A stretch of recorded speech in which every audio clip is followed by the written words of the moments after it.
a medical doctor. So wow, okay. Yo, cuz but I was going to ask you, Daktari, machine learning. Now you've clarified for us. Yeah, I've been to med school. So I transitioned from medicine to tech. From now, I've practiced for around 5 years, but I've always been a huge fan or a huge enthusiast of tech. But then something happened, and this has to do with everything that even up to date. So e-commerce. Yeah, e-commerce happened actually, and when it comes to e-commerce, it happened that I ordered a pizza for my little sister at home, and I was at work. It was super busy. Actually, that was back in 2021. Super busy, COVID, blah blah blah, and all that. So as always, to get service delivered to your doorstep, to get your address is super complicated. Buildings are, it's just complicated. So your phone number has to be shared with the delivery guy, right? So the rider was given her phone number, right? And the pizza was delivered also. It's great. You're always happy to get the pizza. Correct. But then a few days later, I come back home and I find another empty pizza box. There's trash can, and I'm like, bro. She was 14 years at the time, so there's no way you can buy yourself a pizza. So who bought this pizza? So doing some investigation, guess what? To my surprise, it's the dude that had delivered her pizza just the other day. Came back again and delivered a pizza? Yeah, who's bought her that on his own? You can. Right. Well, he has the digits, right? Yeah. He has the contact. So he's got the number. Yeah, he's got the number. So why the hell is he bringing another pizza? Because maybe he likes her, bro. Well, it's a chick. Your baby sister. Okay, sorry, I'm not committing a crime. Let's go. You see how mad you're getting now? You see how your spirits are getting. I don't play around with my sisters, man. So you can imagine, the you shock that I got. It just shocked me like, what the heck is this, man? Yes, there's the convenience that pizza was delivered without me having to go and pick it up and, inconvenience me, right? But what's this? And that just kind of now broke me, and I was like, no, we need something. We need a solution. We need to do something about this.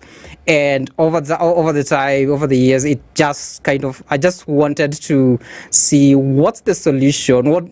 Is there any solution anyway, right? Yeah. And technically there isn't, because even up to date, businesses have to share your phone number to get that service delivered to your doorstep. And it's happening even as we speak right now. Someone just, their phone number just got shared, and they've been exposed to the same risk. So I decided anyway, let me try and find for my own, why is this problem existing, and how can I solve it for me, not for you. So just for context purposes, the problem here we're solving is what? The problem we're solving here is that data sharing part. Correct. Right? Yeah. Yes. You have access to my data. A phone number is data these days. Yeah. And it's very valuable, because your phone number technically is your account number.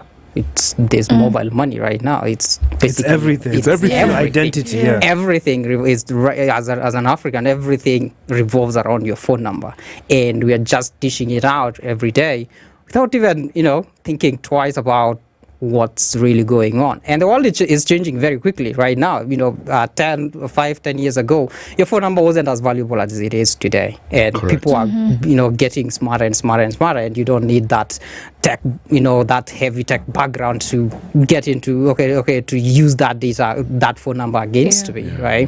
So I was like, we there has to be a way to stop you sharing your phone number and still get that convenience of home delivery. There you go. Right? There has to be a way. And that's where now everything all started spiraling down and started working around, how can we, why do you have to share your phone number? First of all, it's because of our housing plan, how our buildings are built. It's super complicated. If you go to Pipeline today, I tell you, go to Vatex building. You have no idea where that building is, and you're going to get lost. You need a way to identify and verify, this is the building that I'm supposed to deliver this pizza to, first floor to number 6A. Yeah. Right? Independently, without having to access the client's number. Yeah. Because anyway, it even slows everything down because the rider has to stop, call you 3 or 4 times before the package gets to you. It's inefficient at the end of the day. Okay. Right? So that's where now I started getting into now tech. I just wanted to see how can I build a solution that now doesn't expose my little sister to this kind of shit. Yes. And so we can't curse on national radio. Oh. It's okay. It's fine. It's fine. Okay. Yeah. Okay. Sorry about that, listeners. Yeah. So that's how I got into this, and that's where residence technologies is all about. It's just residence. Yeah. It's as simple as that. Residence. Yeah. So in a nutshell, from what I've understood, is the solution that you came up with is you don't need my data. If you're gonna, if I need to go about a service, a certain service, for example, I can use your solution to go about delivering whatever without actually using the client's data. Is that what you're saying? Yes, that's what I'm saying. That's what I'm saying. Interesting. So what residence technologies is doing is we are indexing these buildings, every building in Nairobi. We are indexing it and giving it a unique number. Yeah. So now I can tell you, hey, I live at 304 Roysambu. Yeah. And we have a search engine where if you type in 304, it's going to give you, it's like I've dropped your pin location, even if I don't have a phone right now. You just need to search it and it will give you a photo of that building, the closest landmark to that building, and what surrounds that building, and a photo of that building. And if it's first floor and the door number, it's going to give you all that. So now, the second you get that, and we've not talked about my phone number here, right? So as a rider, if you're supposed to deliver something to me, or the only thing that you need is the address number, is that building number, right? And that building number gives you all the information that you need, gives you a photo of that building. Okay, where is it? Okay, what surrounds that building? Because in most cases, we've had Google Maps for what? Over 10 years now. I was just about to ask, like, where will you strike the difference between that and Google Maps? Well, if Google Maps had solved the challenge, we wouldn't have to share our phone number. True. Right? True. True. Yeah. Yeah. If contact information. Yes. Yes. If Google Maps worked perfectly to up to that end, then we wouldn't have to share our phone numbers.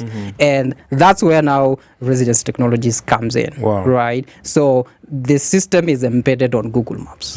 So it's like I drop your pin location, but on top of that, I give you a story, an African story. We like telling story. Ukifika hapo kuna hiyo nyumba iko na you get your black mabati ya green. That whole story, that's what now we have boots on the ground. We go to the ground, we map those buildings, and now we enable residents, wherever you are, you just need to open our map and you'll see your building. When you click on it, it will show you just your building number. So that's it. You just need your building number. So I'm curious, so disruptive technologies like, machine learning, artificial intelligence, big data, analytics, all these things, obviously it's contributing to how the real estate market is operating these days. Absolutely. How transformative is it? And is the market actually adopting to these disruptive technologies? The housing market? In regards to that, actually, okay, there's the affordable housing project that's happening, right, with the national government. Yeah. And how it's actually happening, I've been trying to do research on that and see, is it going to be sustainable for us at the end of the day when it comes now to data insights? Well, machine learning, can we use data? Is it going to be possible to use data to build sustainable settlements, sustainable ecosystems that will actually survive? And we've tried as much as possible to compare ourselves, with Singapore and whatnot. But if you look at it, still the access to services to those real estates, to those affordable housing buildings that are coming up. Yeah. At the end of the day, is it going to be okay? Is it going to be is it how do I take your time? I'm trying to. There has to be challenges. Yeah, because we're trying to transform Kibera to a different housing, So a they complex, say, right? yeah. A complex. But are we building Kibera imeenda shule? At the end of the day, we go back to you can't have access to water in the same neighborhood. You can't have access to electricity and all that. There's still that congestion still there. Yeah. But we have concrete buildings. We just removed the mabatis and we brought in the concrete. Yeah. But now it's still the same thing, right? It's still the same thing. So when it comes now to the data insights that are there, I haven't seen the government trying now to get into that and catch up with that when it comes now to the systems that would enable us to build a sustainable ecosystem when it comes to the affordable you mentioned housing. something so profound. I mean, the complexities are crazy because think about the population. And the demand is growing. Demand is growing. Yeah. And to use an example with two countries that tried the same affordable housing, one succeeded and the other one failed. The US did try in the 1950s. They tried the affordable housing, but it failed completely. It's called Pruitt-Gore. You can look it up in Missouri. So what happened is they built these affordable housing, flats, and apparently now that's what I was talking about. The services, access to services, electricity, water.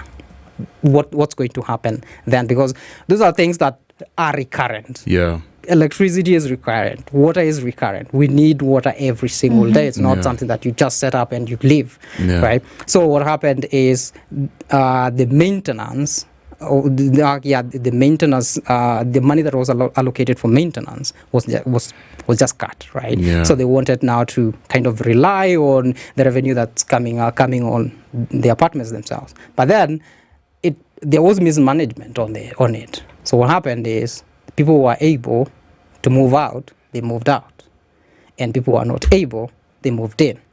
Yeah. So now the higher class moved out, the lower class came in, and it became a slum, and it just collapsed on its own. All right. But Singapore did it successfully. So Singapore is a proper reference. Yeah. Yes. Yeah. So I like the explanation that you've given with Missouri and the US and how they're doing it. Now, I'm just trying to understand what are some of these significant trends that your team or that you've observed right now in the housing market that will make it different? What are these new trends that you've observed and learned? And maybe you can say, okay, instead of what the government is trying to do, this is what we would have done with the data that we have received from our research. Especially in the private sector. I think better planning. Better planning, because in most cases, even you can't go to a settlement, actually a high-end settlement like Kilimani. You'll go there and you will wonder, Kilimani is so high valued, but you find that how the buildings, the high rises that are coming up, there's really no planning that's really going on here. It's like someone just comes up, I have some cash that I can actually build some rentals here. Yeah. Okay, let's do it. Whether it's supposed to be a recreational area or not, they just don't care. And it just looks like there's no proper planning, and at the end of the day, it becomes unsustainable. The second now, people move in and it's just congested. It becomes another pipeline, right? So if we are going to build, more pipelines, how can also it doesn't mean that pipeline can't be sustainable. There is a way that we can make it sustainable. And for us, what we've noticed, and this is what we did actually. We decided, we're not going to go to high-end estates, right, or locations. We're going to go to a middle class, area to try whether actually systematically indexing these buildings can actually work. Yeah. So we went to Roysambu. Yeah. Roysambu, Zimmerman. Yeah. That place, if you've been there, it's super crowded. Even it's of course just next to Githurai, right? It's super crowded. And we mapped the entire Roysambu in Zimmerman. That covers roughly around over 80,000 people. Yeah. Right? And we've seen real-time data that actually it can work. The second you try to solve that problem from an African perspective, collect data from an African perspective, not trying to, use Western solutions for an African problem. We've numbered all those buildings, and now people can actually be able to just, give you that, because the only thing that they need to know is just the number itself, right? It's just the number. The house number. Yes, right? Yeah. And it happened in Kisumu. Kisumu, As well. They tried to number the buildings, right? But it failed. Yeah. Because they used Google. They used plus codes, right? Okay. They used plus codes. Plus codes, it's an alphanumeric number. Yeah. Are you going to really, okay, not even you, Mama Mboga, because these affordable houses, they are for Mama Mboga, right? Are you going to tell Mama Mboga to remember capital Y, small x, 4, 6, 00WIJ? Are you going to really tell her to really remember that? She's not. But let me ask you, when you use data-driven insights, to say, for example, I'm a tenant, I'm looking for a crazy house. Like, JPL, you're telling me you're looking for a crib in Kile. Yeah. If I use this type of technology, say, for example, in your organization, I'm in your company, I'm a similar company, right? Do you think it can help me get like something that's personalized to my preferences for real? If I use data-driven insights, at some point I'll just have to look for an agency. I'm just like, apana bana ikitu. You have to do a physical. Is it reliable? It is reliable. So do you think this is something that's going to be the norm in the near future? I believe so. Because actually, even for us as an organization, what we're trying to do is we're trying to combine extra insights that would bring more value to you. What kind of insights, for example? And this is air pollution, noise pollution. Wow. You're trying to relocate to Kilimani. What's the noise pollution like there? What's the air pollution like there? Are there any green garden spaces around there?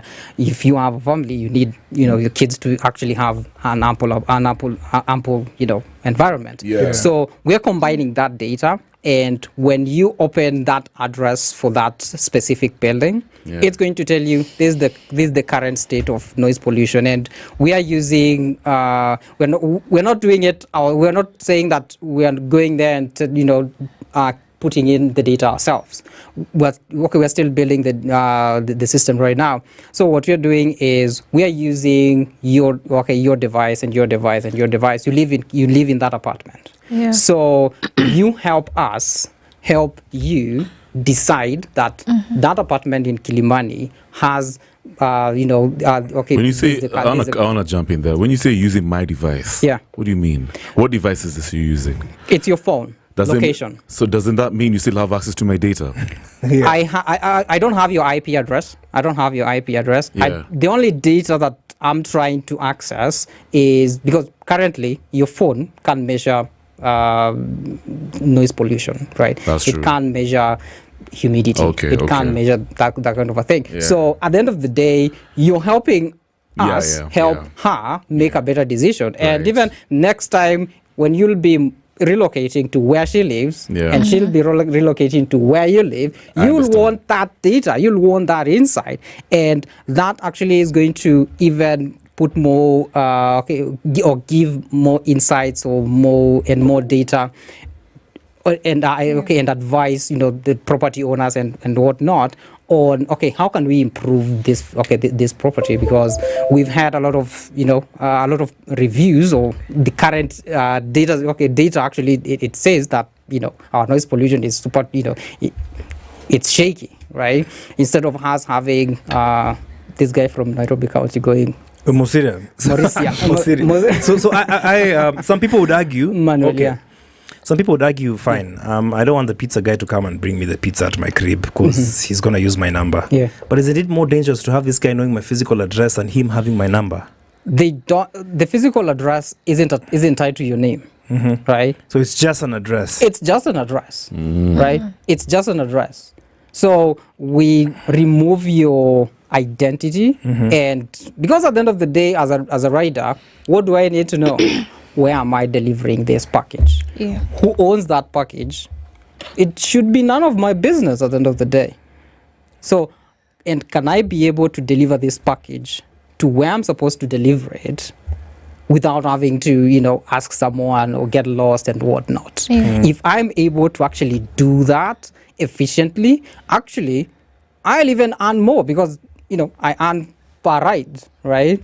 So if I don't have to stop and call you 3 or 4 times, uko happy, blah, blah, blah, and all that, and, call you and call you and call you, if I don't have to do that, I'll be more efficient. I'll deliver your package as quickly as I can, and I do not know who you are. The second I deliver the package to your doorstep, the second I leave, I have no idea who you are. But right now, I deliver the package, and now you have my full names, and I know where you live. Yeah. I know your government names. I know JP is a radio presenter at Spice. Yeah, so let me. Another thing I also want to know. Whoa, first, I feel like I got 2 questions. One, how do you go collect? Like Roysambu is crowded. Yeah. You guys had a ground team going to the ground, literally mapping the houses one by one. One by one. You guys didn't receive a lot of friction from guys. What are you guys doing here? Why are you taking numbers? Because you're not censors, clearly. You're not doing the Kenyan censors. So people would be skeptical. Yeah. Who's this team of data guys who are coming and asking for details? And, it's just, you do it physically on the outside, you number house to house. We don't physically number the house. We tried that. It actually flopped because apparently, I don't know. I don't know whether it's a Kenyan culture, but some landlords didn't want anything on their building. I don't know. Maybe they have something to hide. But we realized anyway, it's not sustainable at the end of the day for us. So we decided to make the number virtual.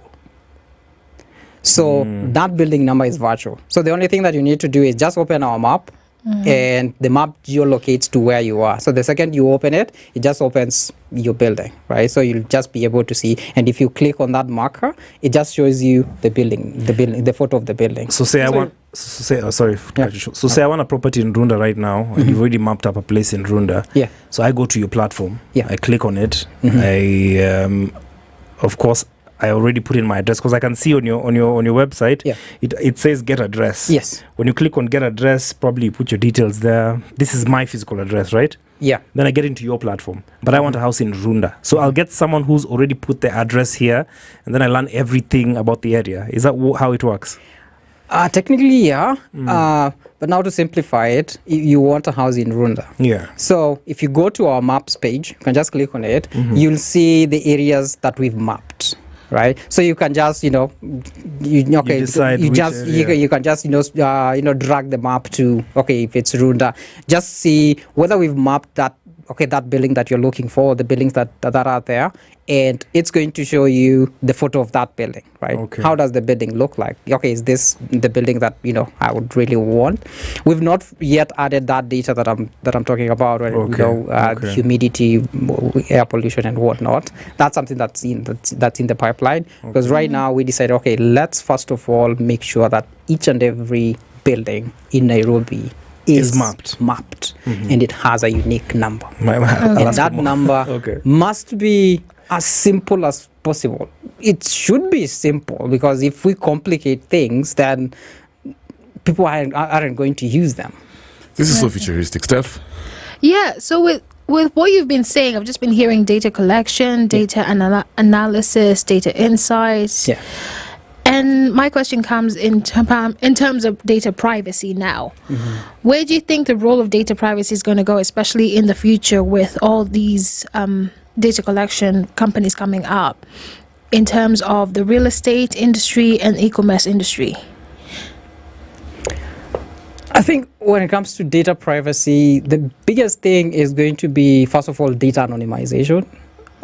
In a way that he can't access your data unless you say so, right? As a company, I can't access your data unless you say so, right? They can't access my data unless I say so. That it's sort of a democracy when it comes to data. But now, since we are moving into an AI age where economies are going to be data-driven, right? They're going to be data-driven. So at the end of the day, it's going to all come down to how can you be able to have some control over the data that's going around, that's helping systems work. Because if the systems are going to work, they're going to need that data. And if we say, let's be selfish and not share our data, then we'll never move forward. Right, we need the systems are going to need that data, but as long as we are using that data, and the other thing that actually I've been debating with my team is how can you make money off of your data? Because as a company, we will make money off of your data. Yeah. So can you benefit from that? The money that we are making, can you get something out of that? Can you monetize that data? Because you're helping us, deliver better services to him. So can you? And he's paying for our services. So and he's paying because you've given us your data. So at the end of the day, can there be a reward process, a reward program? It has to be a win-win. Where big data and the owner of the data still manages to actually get something back. Yeah. Because data it is a product right now. It's a product. It is a People product. buy data. It is. Let me ask you, by the way, bro, because I'm sure you've done your research out there. Are there countries that have successfully used data-driven insights to transform, for example, the housing market? That you can say, it worked in Singapore, it worked in Nigeria, America, for example, and it's bound to transform the Kenyan real estate market as well. Are there specific countries that you can call out, or you can identify? The one that comes out at the top of my head is Singapore. Okay, because Singapore, even the population is it's skyrocketing right now, right? Singapore, the population is skyrocketing, but they've been able to actually use data insights because of the systems that they put in place when they were. Because Singapore, I think right now has the biggest affordable housing program, I think across the globe. Over 80% of Singapore's population lives in affordable housing. So Kenyans should embrace this whole... So Kenya should, and if we can borrow a lot of that data and a lot of what they've done, I believe that we can be able to sustainably build that, or follow in those steps. Because I'm a bit worried that we will end up with a white elephant. In a way that we have this, these affordable housing, projects across the country that no one wants to live there, because am I going to live in a place where there's no electricity, there's no water, I don't want to live there. Which is actually what I wanted to ask. Is it possible to use this data insights to probably analyze, like it's probably a barren area, a place that hasn't been built, but analyze areas that have huge potential of having better growth, high growth potential. You just use your insights, you see, this is the new railway that's been built, it's gone through this area.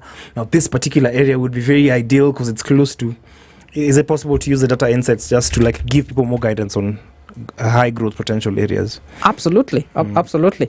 And in most cases, there are simple data insights that we can use to actually make such decisions. And the first thing that makes you relocate to a place is how ample is it to live there, right?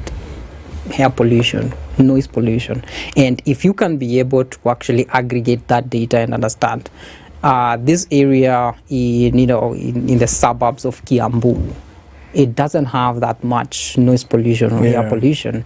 Can we actually develop these housing programs there? Because we know people are actually going to live there, and they are going to actually pay more to live there. Because actually, going back to Singapore right now, most of the residents are moving out because it's becoming super expensive. Because of how valuable those affordable housing have become, because of the efficiency. Right, it's too efficient that people really want to live there, and it's because of those insights. The water quality here is great. Garbage collection is awesome. It's a clean environment. No noise pollution. It's not too high. It's a place that I want to live. So, if you tell me to pay 10% more than I would have paid to live in, Kileleshwa, I will pay for that, right? And those are some of now the data insights that we are trying to combine when we are mapping, when we are indexing these buildings in Nairobi, because currently we are focused on Nairobi because Nairobi is highly populated, and we are all crying, rents are just skyrocketing. They're just skyrocketing, and sometimes you find that you relocate to a place, and since you didn't know how this place is, the first night ile kelele inataka kukugonga. You're like, oh damn, there's a church where guys do a session all night. You know what I mean? There's a club down the road. Yeah. Right? And now because you came during the day, they weren't there, right? Yeah. Yo, bro, we're about to wrap up. Steph, have you got one? Yeah, mine is, how easy is it for people to remove their data from the system? If they move into a place where they're like, okay, I don't want people to know where I live, what it's like. I just want to go incognito completely. It's what we've done is data anonymization. Mm-hmm. The data that you're providing to us, it doesn't have any identity. It's data. It's raw data. So it's not attached to you. It's not attached to your name. It's not attached to your IP. It's just data. It's just data. So for us, we collect that data and then now make sense out of it, so that we can provide you the insights about it. We can provide you insights about it. So at the end of the day, that's what I said. When it comes to data privacy, data anonymization is key in terms of now, how can you detach your identity? Because your identity is what makes that data way more valuable. Because if I have a ton sheet of data, but I can't really say there's you, then there's you, then it's useless to me unless I can find another way to use it other than attacking you. Yeah, so it's all about data anonymization. Dr. John Kioko. Yes, sir. Brilliant mind. Today we're talking about transforming the housing market with data-driven insights. As we wrap up this conversation, there's somebody listening and they're like, wow, this is amazing. I need to, adopt this type of disruptive technologies for my real estate farm. What would you like any Kenyan's biggest takeaway from this conversation to be when it comes to data-driven insights and the housing revolution? What should be the biggest takeaway from all we've talked about?